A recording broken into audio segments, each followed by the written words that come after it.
So, just having done the battleship one, I told people I would do the cruiser line, and cruiser line relatively easy and a lot broader ship run.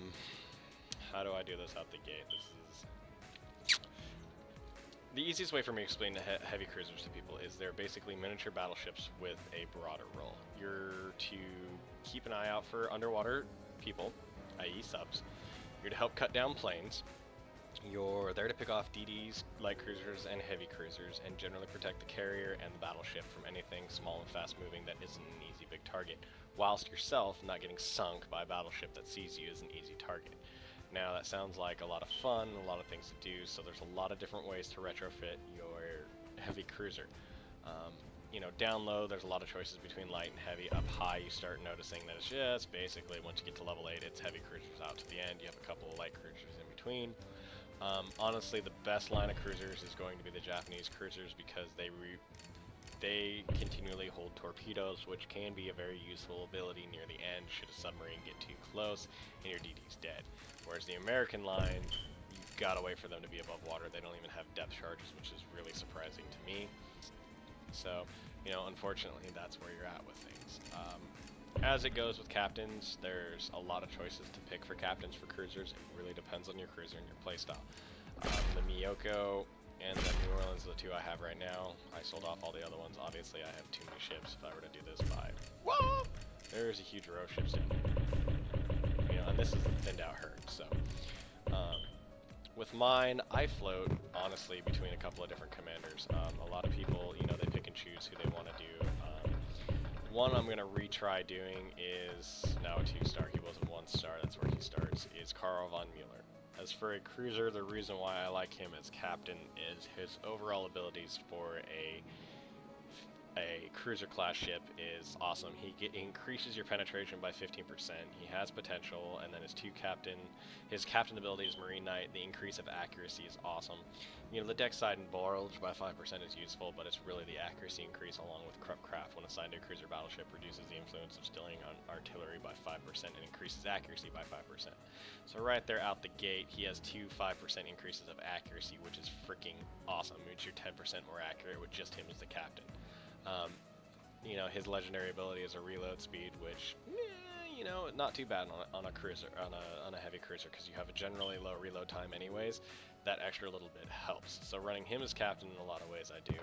I swap him out with Kondo Nobutake depending on how I'm doing, but for the most part he is my captain of choice for cruisers. The gunner position is the same argument as the battleships. You have Alan McMillan, you have Willis Lee, and you have Ralph Mueller. Do you want penetration, damage, or reload? Because you have damage here, reload here, reload here, and penetration here. For a cruiser, honestly, either one of the three will work. I just have Alan at 4-star right now, so I'm, eventually going to grind Willis Lee and Ralph Mueller up to round out my ship on here. Now, at that point, you've made this ship a battleship. It is basically going to have very limited scouting range and a lot of power, which may or may not be good for what you're dealing with. If you don't want to run that route, you pick one of those three to be your gunner. Do you want the naval gunner, or do you want the penetration, basically, on top of it? Well, Ralph Mueller's got penetration, reload, and vengeance. He's got reload, naval artillery, and concentration, and Alan has composure and heavy loaded bomb. So really, those three are going to be your three choices with, like your battleship, but you're just going to have a lot of choices as to where you want to put them. For steersman, I find that Casper Moss is forever going to be an amazing critter, especially in the Japanese lines, simply because he has basically everything you need for a cruiser. He has Giant Killer, which means when you kill a battleship or an aircraft carrier, your reload on your torpedoes is increased by 10%, or 20%, and then it goes up by 10% there within. That's huge for large matches. Next, he has Comet, which increases your speed, acceleration, performance. That also very huge for keeping your boat moving, going, dodging torpedoes from submarines underwater.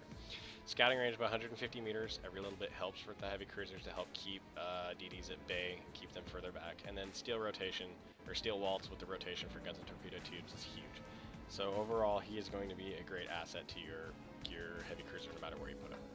Knack is going to be great on comms until you get Alan McMillan, or excuse me, the 4-star guy, Andrew, where is he? Right here. Andrew Cunningham, because of Mobile Beacon. But for now, Nakayama Arashi is going to be your best bet to increase with penetration.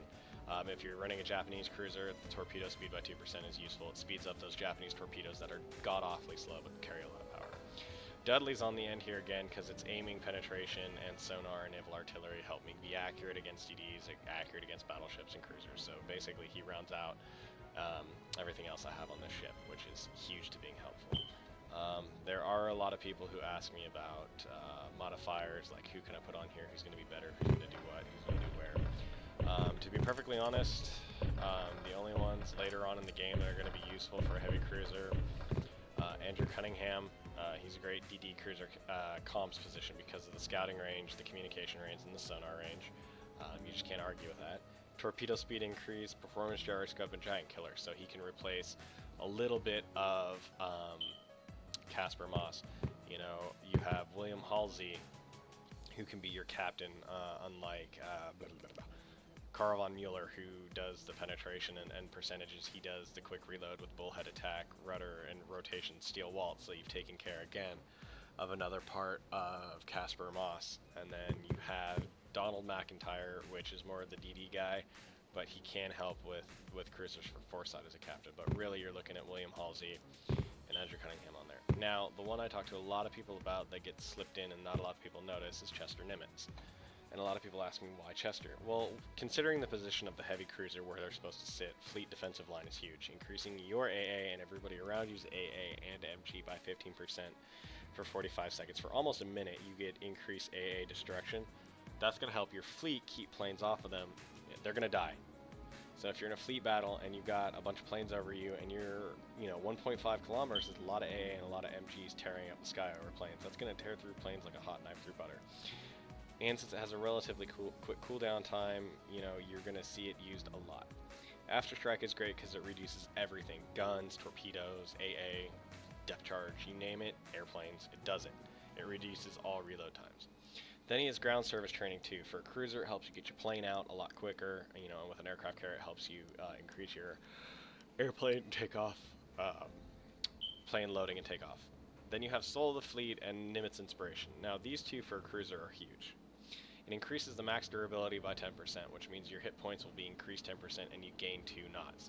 So if you look at Chester Nimitz as captain, and William Halsey and Andrew Cunningham, you've completed 3 out of the 5 slots, leaving your gunner slot left and your steering spot left. And with those 3 as 4 stars, and then you have your ability to pick that gunner you want, and then your steersman can be anybody you want to help increase your ability. So you can pick any one of those because you've replaced Kondo and Karl, you've replaced Nakayama Arashi, and then you have literally to replace Casper or Dudley Pound, for example, with those captains' 4-star abilities. So, depending on your playstyle, I'll help you figure that one out because honestly, that's where things get crazy and weird.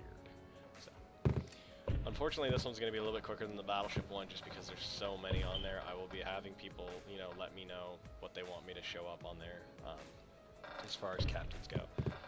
The 2 other things that I'm going to bring up to people that miss a lot is Willis as a person on a cruiser because of Sentinel and Magician. If you couple Magician and Sentinel with the other 2 captains, especially the durability, you've increased your health by 15% and you've increased your scouting range by 300 meters. And your cruisers by 300 meters, and your plane speed by 5% when assigned to a cruiser or battleship. Faster, farther, better. Increased scouting range is amazing, but you have to get them up to legendary for that.